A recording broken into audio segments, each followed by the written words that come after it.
não foi apenas um congresso, foi um encontro com o Senhor maravilhoso. E só te ver aqui os jovens alegres, pulando, mesmo que vocês não vejam a gente pulando ali, mas dentro da gente está pulando de alegria por ver vocês pulando. Amém? Estamos alegres por ver vocês alegres. Só de ver vocês aqui na casa do Senhor, crescendo na graça, no conhecimento, adorando a Deus, buscando, cada vez mais a presença do Senhor, já é um motivo de grande alegria. Muitos jovens, neste momento agora, estão lá fora em depressão, estão nas drogas, estão roubando, estão fazendo coisas erradas. Então, olhando para vocês aqui, é um motivo de alegria. Eu acredito que todos nós que somos pais, todos nós que temos família, nos alegramos em ver filhos de outros pais aqui na presença de Deus. Amém? Glória a Deus, isso é uma alegria no Senhor. Quem contou 1 João, capítulo 2, versículo 14, 15 e 16. 1 João, antes do segundo, do terceiro, antes de Judas, antes de Apocalipse, Judas, 2,14. 1 João, capítulo 2, versículo 14, 15 e 16. Amém? Amém. Glória a Deus. Vamos ler a palavra. Está escrito assim: eu vos escrevi, pais, porque já conheceste aquele que é desde o princípio. Eu vos escrevi, jovens, porque sois fortes, e a palavra de Deus está em vós, e já venceste o maligno. Não ameis o mundo, nem o que no mundo há. Se alguém ama o mundo, o amor do Pai não está nele.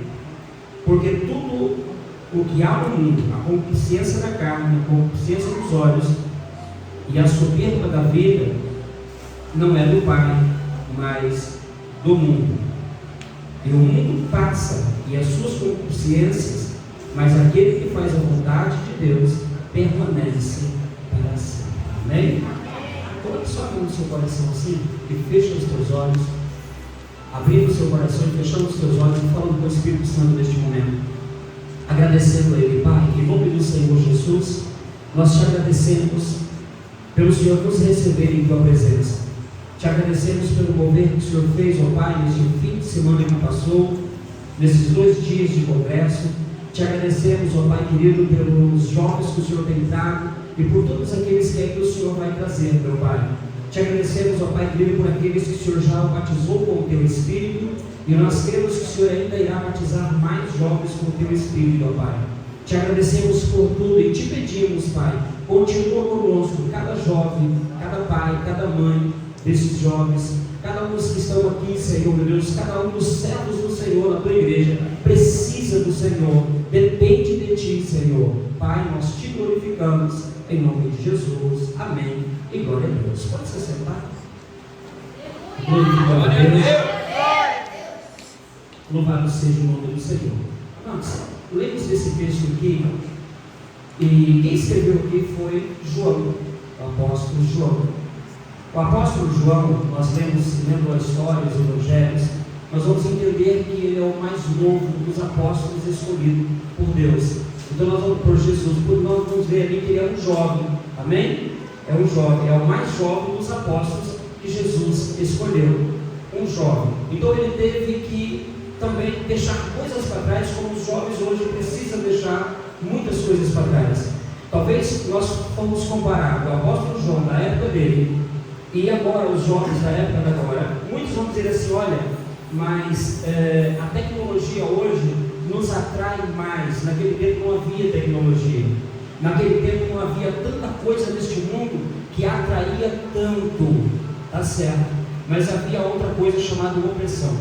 Se um jovem largasse os seus pais para servir a Jesus, ele estava correndo o risco de não poder mais entrar no templo ou entrar nas sinagogas.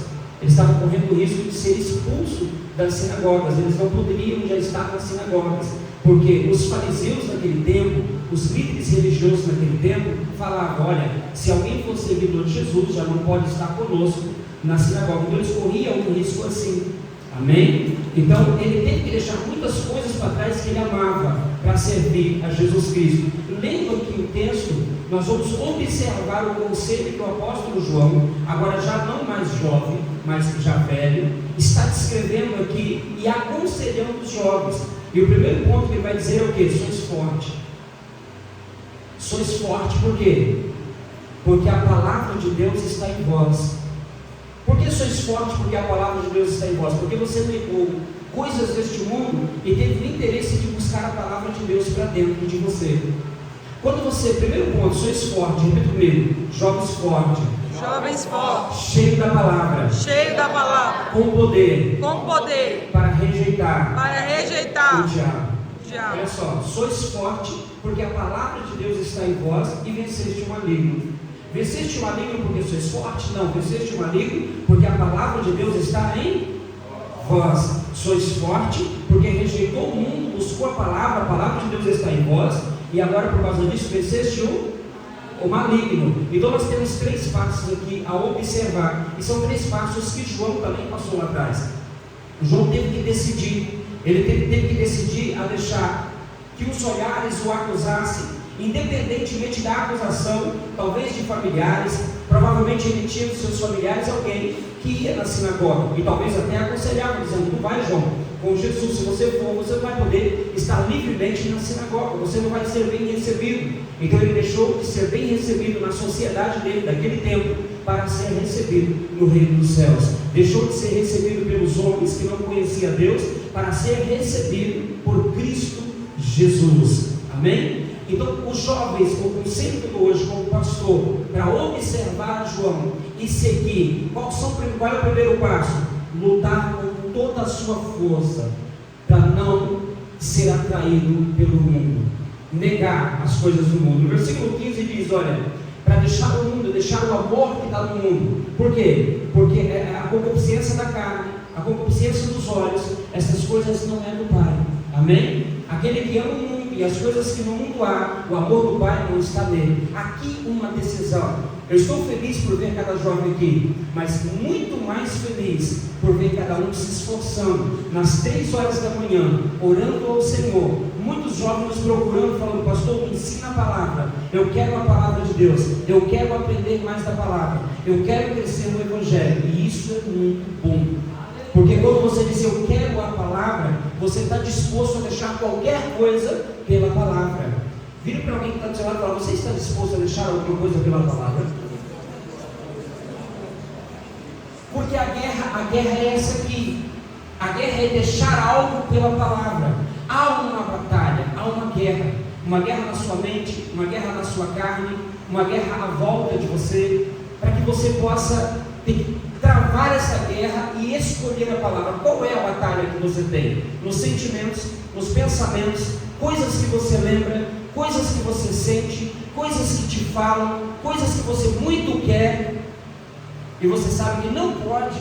E aí você: poxa, mas eu queria tanto, mas não pode. Eu queria fazer isso, mas eu não posso.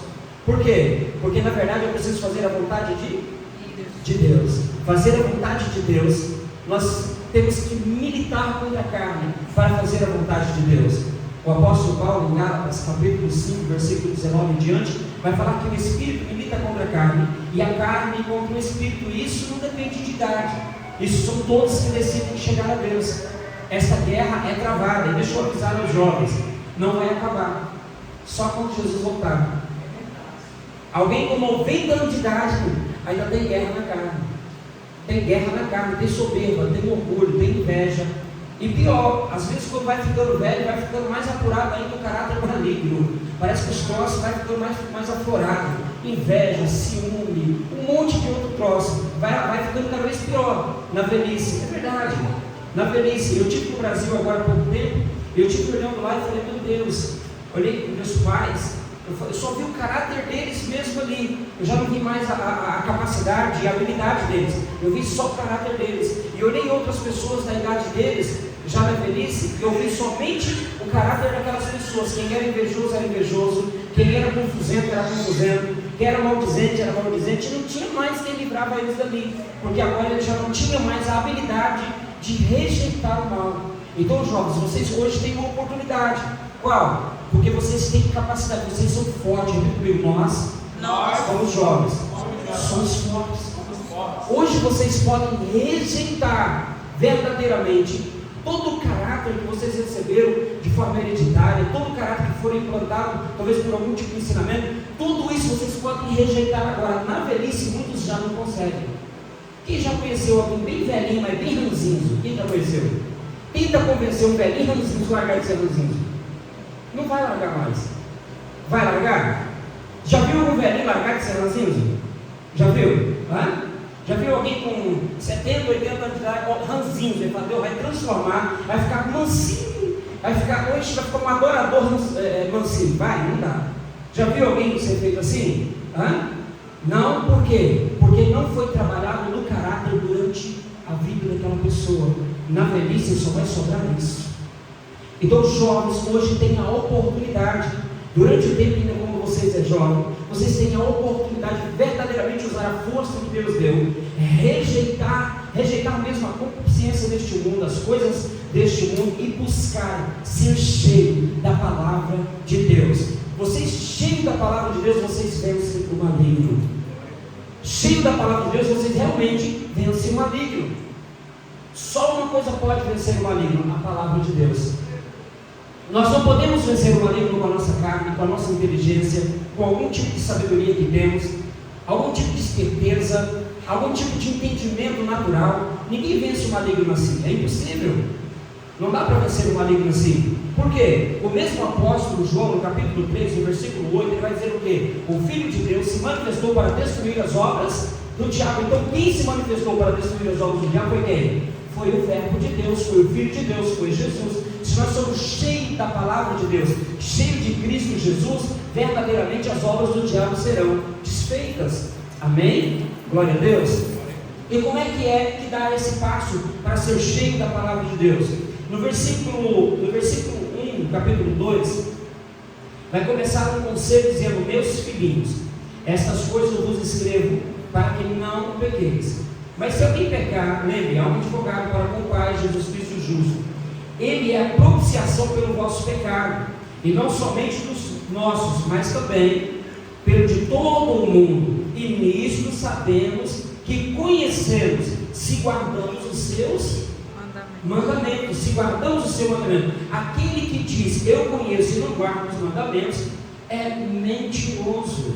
Aqueles que dizem que conhece a Deus e não guarda os seus mandamentos é mentiroso. Por quê? Porque se não tivermos uma decisão genuína de guardar os mandamentos de Cristo, também não conseguiremos andar com Ele. Lá no mesmo João, lá agora nos Evangelhos, em João capítulo 14, no versículo 23, ele vai falar assim: aquele que me ama, guarda os meus mandamentos, e quem guardar os meus mandamentos será amado de meu Pai. Então virei eu e meu Pai e faremos morada nele. Olha só, o passo em amar a Deus é a decisão de guardar os seus mandamentos. O passo de amar a Deus é a decisão de quê? Guardar os seus mandamentos. Quando eu decido guardar os mandamentos, um dos mandamentos do Senhor é o quê? Ele é meu dono, eu faço o que Ele quer. Ele é meu dono, eu faço o que Ele quer. O mandamento do Senhor é o quê? Fazer a vontade do Pai. E certa feita Jesus está pregando, uma mulher grita no meio do povo dizendo: bem-aventurados seres que te amamentaram. Jesus disse: mais bem-aventurado é aquele que faz a vontade do Pai. Olha só, ele aconselhou por várias vezes fazer o quê? Guardar a vontade, fazer a vontade do quê? Fazer a vontade do Pai. Significa o quê? Significa que eu vou ter que negar as minhas próprias vontades. A vontade do Pai será sempre superior à minha vontade. Se eu faço a minha vontade, logo muitas das vezes estou fazendo o quê? A vontade da carne. Por quê? Porque tento sempre defender aquilo que penso que tenho direito, dizendo: olha, eu tenho direito, eu posso fazer o que eu quero, do jeito que eu quero. Eu não tenho direito de escolher, eu tenho direito de escolher. Se eu tenho direito de escolher, eu vou. Então ainda essa pessoa ainda não entendeu que foi comprado por um alto preço. Não entendeu que foi comprado. Repita comigo: comprado. Quem compra é dono ou parceiro? Quem compra é dono ou parceiro? Quem compra é dono ou vira colega? Vira o quê?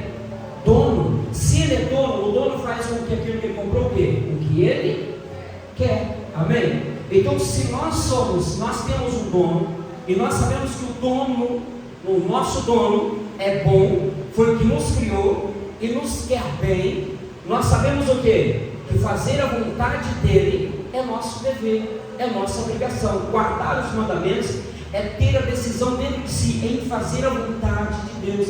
Eu poderia citar muitas das vontades de Deus, mas se eu citasse aqui centenas ou dezenas de vontades de Deus descritas na Bíblia, e ainda não houvesse uma decisão genuína dentro de alguém em fazer a vontade de Deus, eu estaria aqui falando 1 hora, 2 horas em vão. O ponto de partida aqui é o quê? A decisão em fazer o quê? A vontade de Deus. Deixa eu falar uma coisa para vocês. Isso é tão importante, tão importante. Quando eu tinha 7 anos de idade, minha mãe levou eu para a igreja. 7 anos de idade. 6 para 7 anos de idade. Fiquei até os 13 para 14 anos na igreja. Aos 11 anos de idade, eu fui levado pela minha mãe a buscar ser batizado pelo Espírito Santo. A buscar ser cheio. E ela ficava o tempo todo, os meus filhos mais velhos sabem disso, o tempo todo, porque depois ela fez com eles também. O tempo todo, vai lá na frente, pede para orar para você ser batizado pelo Espírito Santo. Meu filho, você está jejuando para ser batizado pelo Espírito Santo? Você está orando para ser batizado? Então é o tempo todo me ensinando, o tempo todo. E eu fui buscando. Aos 11 anos de idade, fui batizado em uma vigília. Era 3 horas de oração, depois mais um pouco de culto, mais 3 horas de oração. 6 horas de oração na noite. Era das 6 da noite às 6 da manhã. Era vigília. Dormia, acordava, orava, que a gente estava ali, roncava, dormia na cadeira, doía o pescoço, mas estava ali, 10 anos de idade, imagina, você dorme, mas de vez em quando alguém passava, dava um glória a Deus no pé do ouvido, que a gente acordava na hora, e cutucava a gente acordava, meu filho, ora, e começava a orar com a gente. Mas por quê? Ele estava sendo ruim com a gente? Não, estava fazendo o quê? Excitando a gente a fazer o que era o quê? Certo. Então olha só, aos 11 anos de idade fui batizado pelo Espírito Santo. A partir do momento que eu fui batizado pelo Espírito Santo, me deu uma vontade muito grande de sair para evangelizar. Eu chegava para os meus filhos e falava, eu posso evangelizar na cidade? A cidade lá é muito grandona, tem 1000 pessoas. É uma rua só, e é contramão, é uma rua só. Amém? Uma avenida só. Então uma cidadezinha pequenininha, todo mundo conhecia todo mundo. E aí, como era uma cidade pequena, não era assim, era uma cidade segura, meus pais permitiram, os líderes também permitiram, e eu fui. Meu pai de longe, de bicicleta, ele ficava de longe assim, mais ou menos uns 200 metros, parava de bicicleta e ficava olhando. De longe eu olhava para trás, eu via que era ele, mas quando eu continuava. E aí ele virava, quando eu virava uma esquina, ele vinha até na esquina e ficava olhando para mim o que eu ia fazer. Eu ia de casa em casa, uma Bíblia, irmão, maior que eu, grandona, preta, assim, que tinha me dado, e para segurar dava trabalho. E eu passava, chegava nas casas, batia palma, 11 anos de idade, batia palma, as pessoas vinham, eu tinha decorado um texto, e eu pegava naquele texto ali e queria pregar naquele texto, mas o que eu sabia fazer era convidar para a igreja e falar que Jesus salvava, que Jesus libertava, que Jesus era muito bom. E é isso que eu falava para as pessoas. E você acredita que tem pessoas crentes até hoje que ouviu a palavra de uma criança de 11 anos? Sério? Aí olha só, você vê hoje Deus fazendo algo na minha vida. Poderia fazer muito mais se eu tivesse buscado na infância ainda muito mais. Talvez se eu não tivesse desviado hoje a proporção, porque não tem aquela coisa de plantar meia dúzia de semente e querer colher sem limites, não existe. Você vai colher aquilo que você planta, aquilo que você buscou, tudo tem um preço. Tem um preço de rejeitar coisas, de buscar a presença de Deus. Não tem aquela coisa, olha, eu vou esperar Deus. Parece que Deus só quer usar o da direita e da esquerda. Não, Deus quer usar todos, mas todos que se dispõem, todos que verdadeiramente buscam, todos que verdadeiramente estão decididos a buscar o Senhor, todos que decidiram realmente a buscar. Se não haver uma decisão, pode baixar, pastor, só aqui. Se não haver uma decisão de buscar, e se não houver esse esforço, mais tarde nós vamos ver a caravana passar, outras pessoas serem usadas, e nós não vamos ser usados da maneira. Muitos jovens, muitos adolescentes, muitas crianças do nosso tempo, do meu tempo, hoje eu não os vejo pregando. Outro, hoje eu os vejo pastoreando. Então eu posso observar os que estão hoje pastoreando e que estão sendo usados por Deus. Eu posso observar a infância, a adolescência deles, o esforço deles. Pastor, mas se alguém vir com 20, 30 anos de idade para Cristo, o que ele tem que fazer? Ele tem que se esforçar muito. Só que ele não tem a mesma força que o jovem tem. Isso aqui é indescritível. Se nós falarmos ao contrário disso, eu estaria enganando as pessoas. Eu tinha uma força aos 11, tinha uma força aos 14, aos 18, aos 25, que foi quando eu voltei de volta para Cristo. Aos 14, 15 desviei, aos 25 voltei para Cristo. Eu tinha uma força ali. Hoje eu tenho uma força diferente. Hoje dá uma olhada, de lá de trás eu estava observando os mais jovens pulando. Depois a faixa etária de 18, 25, 30, 40. Está cansado. Não, mas é verdade. É verdade. O ânimo das pessoas que passaram dos seus 30, 40, 50 tinha uma forma diferente. E deixa eu te falar, cada um teve uma história que lá na infância deles, na infância nossa, na infância de todos nós, teve uma história que hoje repercute. Glória a Deus. Na adolescência, na juventude, eles tiveram uma história. Se eu pegar aqui agora as pessoas que têm mais de 30 anos de idade, cada um de vocês tem uma história que hoje repercute. Um é mais triste, outro é introvertido, outro é extrovertido. Por quê? Porque o que foi plantado hoje é. Não é assim? Hoje nós temos uma barreira.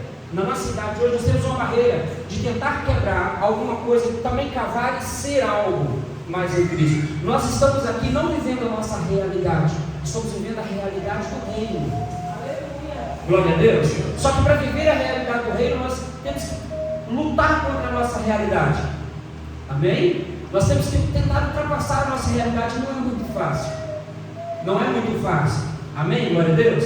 Pastor, o que você quer dizer com isso? Se vocês hoje jovens se esforçarem mais do que eu esforcei, você, na minha idade, vão ter muito mais capacidade de ser muito mais do que eu hoje sou. Consegue entender isso? Mas se vocês desperdiçarem e não fizerem e não buscar, quando vocês chegarem aos 30, 40, vocês vão se esforçar para buscar. Alcança? Alcança. Só que não na mesma proporção e não com a mesma, vocês não têm a mesma força para buscar. Vocês vão ter que desempenhar, vocês têm que fazer um esforço tão grande. Por quê? Porque já estão com a alma marcada de tristeza, já estão com a alma marcada de decepção, já estão com a alma marcada de tantas frustrações da vida, e agora tem que vencer tudo isso, largar tudo isso, rejeitar com tanta força. Mas Jesus liberta. Mas a Bíblia fala sobre um tempo, e esse tempo é o quê? Sujeitar debaixo da potente mão de Deus, e no tempo certo ele vos resistir o diabo e ele fugirá. Tem um recurso, tem um tempo. Glória a Deus. Se vocês hoje como jovem, pastor, como jovem, a única guerra que vocês têm na carne talvez seja de namoro.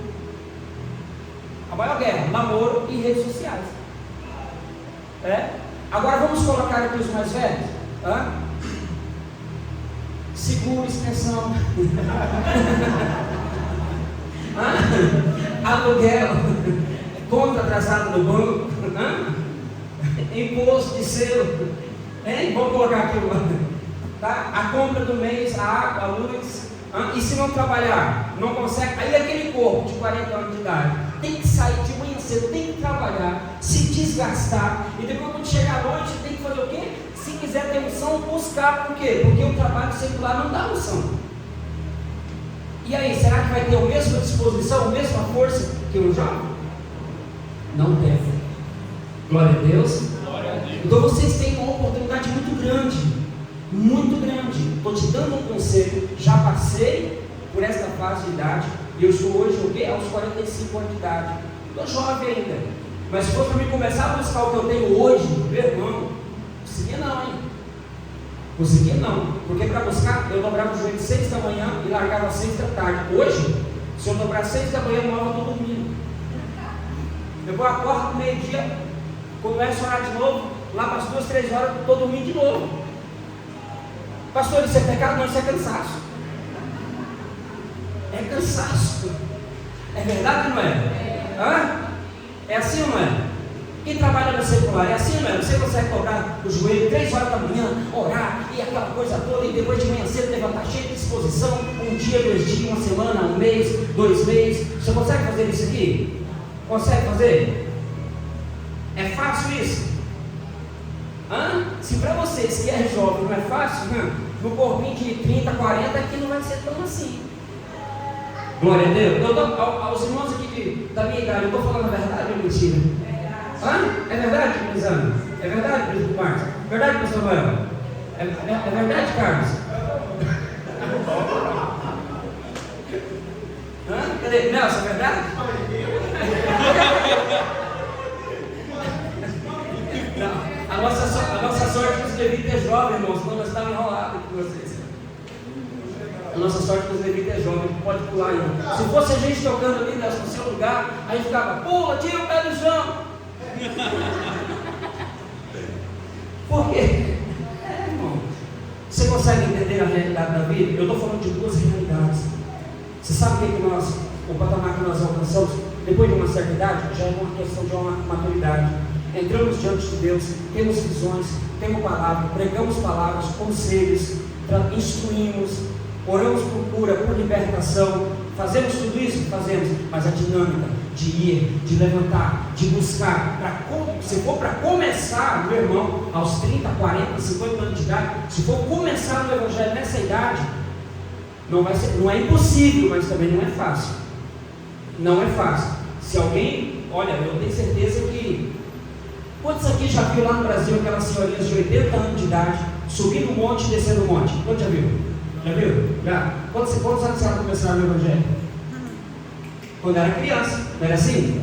Mas aí com 80 anos elas estão ainda só porque estão na energia de receber. Agora vai elas começarem com 80 anos de idade, cheio de traumas e um monte de coisa, subir monte. Não vai, irmão. Se for assim, então ele não vai. Deus me livre, ele não vai. Glória a Deus. Você consegue entender? Isso é realidade.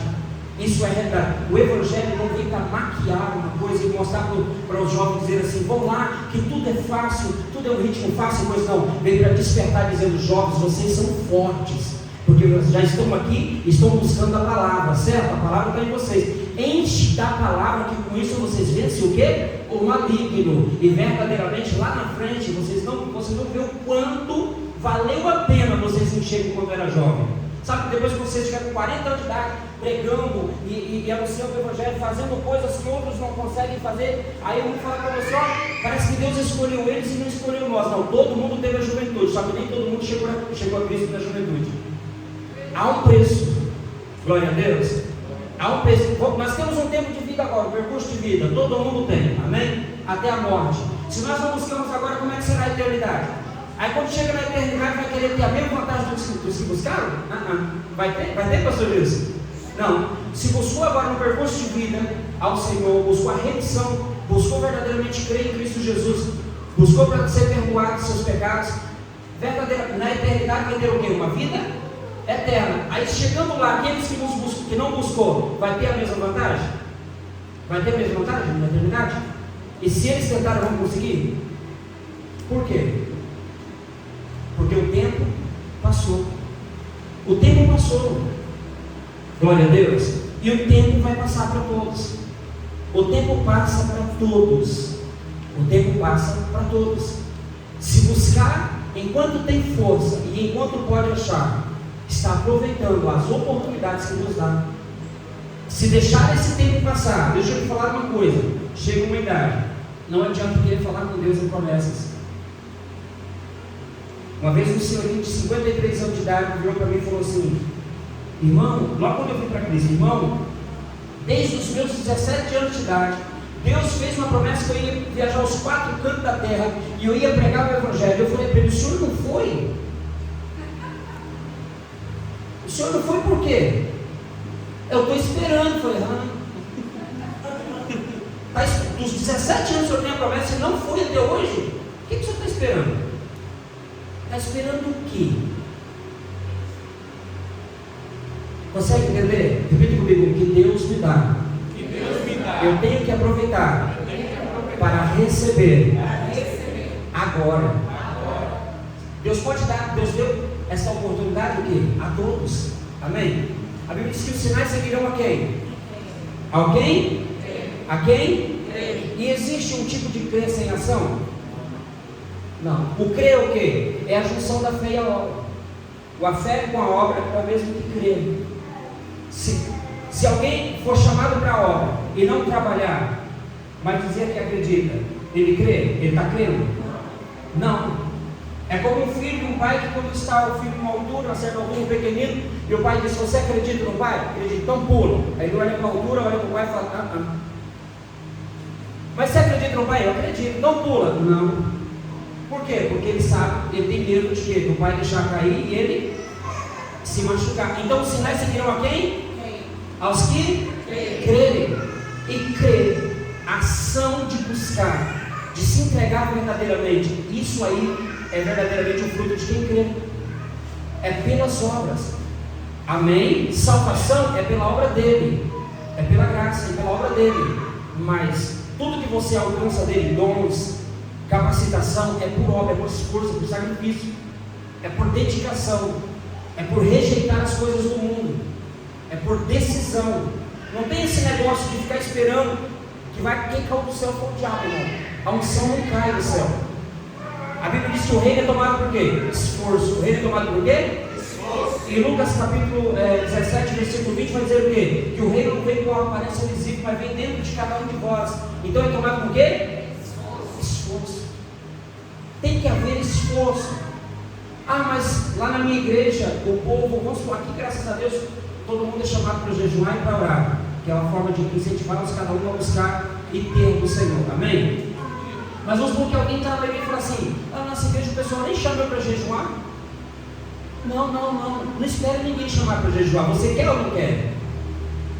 Quem quer tem que ir atrás e buscar. Porque nós recebemos dom de quem? Não é do Espírito Santo? O Espírito Santo está comigo no quarto? Está comigo na casa? Está comigo no trabalho? Então eu tenho que vir para buscar. Eu tenho só buscar quando alguém me chama? Não, eu tenho que jejuar, eu tenho que buscar, eu tenho que orar, eu tenho que ler a Bíblia, eu tenho que mesmo desfolhar. Deixa eu te falar uma coisa para você: tem que ter prática contínua disso, porque uma vez que rompe a prática, você voltar lá de novo não é fácil, tá? Glória a Deus. Uma vez que rompe a prática de orar, de jejuar, de ler Bíblia, para voltar lá novamente, começar novamente a ter, também não é fácil. Você vai começar, vai viver com aquilo que você recebeu lá atrás. Eu sentei com alguém um pouco tempo atrás, várias pessoas que estavam com ele falando as mesmas coisas praticamente. Só que a história que estava contando era o seguinte: eu preguei muito, Deus me usava bastante, eu pregava a Bíblia assim, desfolhava a Bíblia de canto a canto. E eu fiquei olhando para a vida da pessoa e falei assim: mas por que não faz agora? Aí a pessoa disse: é porque eu estou cansado. Não, esse caso já não é porque está cansado. Esse caso é porque houve uma ruptura, deixou a prática de buscar, e agora, por causa do cansaço, que é o natural do ser humano, já não consegue provocar de novo, ir lá de novo, cavar de novo e buscar novamente. Cuidado para não perder aquilo que recebeu. Ainda tem mais essa: além de buscar agora quando é jovem, ainda tem que tomar cuidado para não perder. Além de buscar agora, ainda tem que tomar cuidado para não perder. Por quê? Porque muitos, depois que chegaram a uma certa idade, pensou que já tinha e era perpétuo, e podia continuar de boa, tranquilo. Agora não precisava jejuar, não precisava de orar, estava tudo tranquilo, que podia viver de boa. Daqui a pouco pensou que não, o quê? A carne que estava sepultada voltou para fora, não teve mais condição de buscar, e agora começou a esquecer tudo o que Deus tinha dado. Por quê? Em vez de sepultar a carne, sepultou, enterrou os talentos. Em vez de sepultar a carne, sepultou os talentos. Sepultar os talentos é deixar o tempo vago, sem buscar a Deus, sem estar na presença dele e sem buscar a palavra. Primeiro passo: sois o quê? Forte. Sois forte. Por quê? Porque rejeitou as coisas do mundo, as paixões do mundo, a concupiscência do mundo, da carne. Então encheu o quê? Da palavra de Deus. Não tente pular essa etapa. Não tente encarar o diabo sem a palavra. Não tente bater de frente e entrar por batalhas dos outros e pegar um monte de coisa sem ter a palavra. Se você fizer isso, você não terá força. A palavra do Senhor diz que a alegria do Senhor é nossa força. A alegria do Senhor é nossa força. E o que nos dá alegria a não ser o próprio Senhor? A alegria de quem? E a palavra é o próprio Então a palavra em nós é que traz essa alegria. Amém? É a palavra em nós. Se não tiver a palavra, não adianta bater de frente. Olha, mas eu já sou crente de carteirinha, desci as águas, já falei em línguas. Eu vou enfrentar o diabo. Sem a palavra vai dar errado. Vai dar errado. Amém? O apóstolo Paulo chama a palavra de quê? Espada do Espírito. Espada é para quê? Espada é para quê? É para guerrear. Espada é para guerrear, certo ou não? Então você sem espada está desarmado. Sem palavra você não vence o diabo. Amém? Glória a Deus. Fique de pé em nome de Jesus. Eu deixo um conselho aqui a cada jovem. Nesse tempo, dedique-se, busque mesmo ao Senhor. O teu tempo vai passar. Se você aproveitar esse tempo agora, você ainda vai experimentar. E há uma promessa de Deus na terra, de um grande avivamento em toda a terra. Um grande avivamento em toda a terra. Antes da gloriosa vinda de Jesus, haverá um grande avivamento sobre a terra. Só que para fazer parte desse avivamento, a palavra tem que estar habitando em alguém. E tem que haver comunhão com essa palavra. Porque o que faz arder o fogo do avivamento é a palavra. O que faz arder o fogo do avivamento é o quê? A palavra.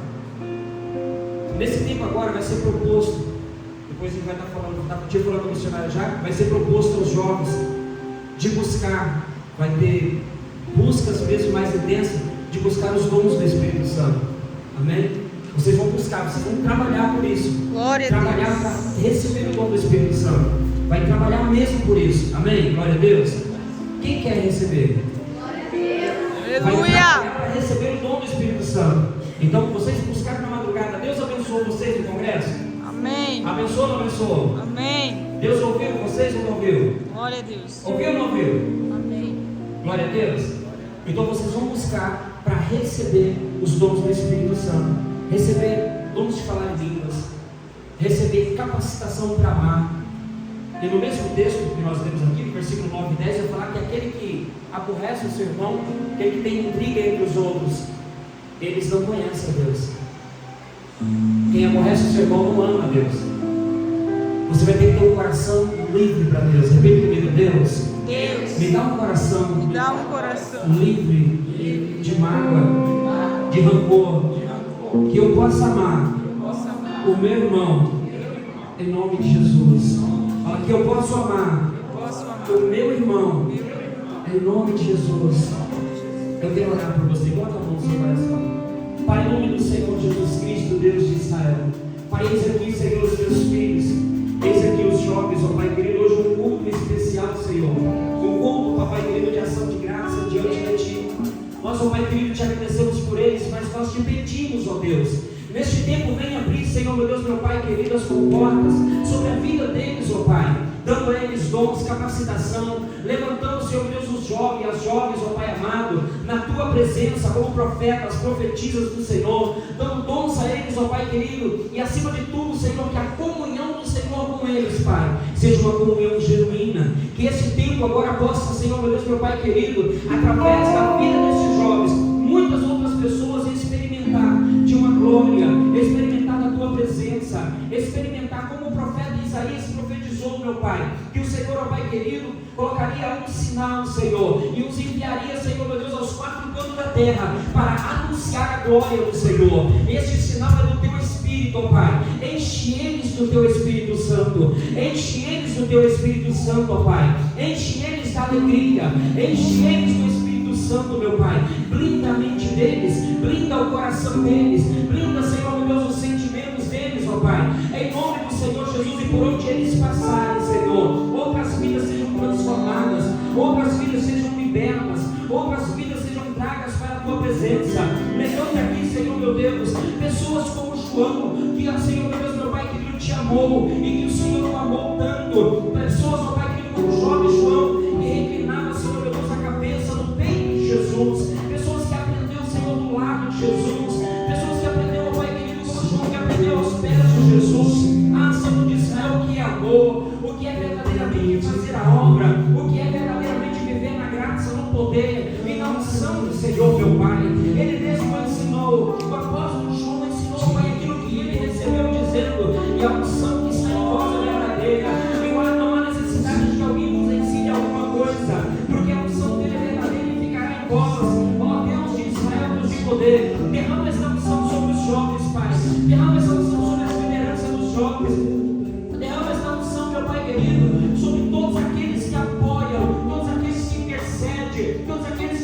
junto com esses jovens, Pai. Derrama esta unção, meu Pai, que Ele capacita. Em nome do Senhor Jesus Cristo, ó Pai. Prepara eles para a gloriosa vinda do Senhor. Prepara eles, Pai, para a gloriosa vinda do Senhor. Prepara eles para a gloriosa vinda do Senhor. Prepara a sua e prepara eles para a gloriosa vinda do Senhor. Prepara eles para a gloriosa vinda do Senhor. Prepara eles para a gloriosa vinda do Senhor, meu Pai. Não deixa nenhum deles cair. Não deixa nenhum deles desanimar. Não deixa nenhum deles desviar, Senhor. Pai, em nome do Senhor Jesus Cristo, nós damos graças a Ti por tudo que o Senhor tem feito. O Senhor é digno de louvor. O Senhor é digno de exaltação. O Senhor é digno de glória, meu Pai. Mas eis aqui os jovens que nós estamos te pedindo, Senhor. Levanta eles, meu Pai querido, com ousadia. Levanta eles com coragem, com força, para pregar a palavra do Senhor, meu Pai. Unge a mão deles, meu Pai. Unge o olhar deles, meu Deus. Enche o coração deles de sentimento, de se santificar na tua presença. Coloca, Senhor, entendimento para se santificar, para se separar do mundo, para se separar das coisas, meu Pai, deste mundo. Ajuda os jovens, ajuda, Senhor, meu Deus, meu Pai, a estarem firmes na tua presença, a estarem firmes na tua palavra. Separa, Senhor, colocando na mente deles a habilidade de pensar mais nas coisas que são do alto e não nas coisas que são da terra. Pai, em nome do Senhor Jesus, não deixa Satanás encher o coração deles de preocupação com as coisas desta vida. Não deixa o diabo encher o coração deles de preocupação com coisas desta vida, meu Pai.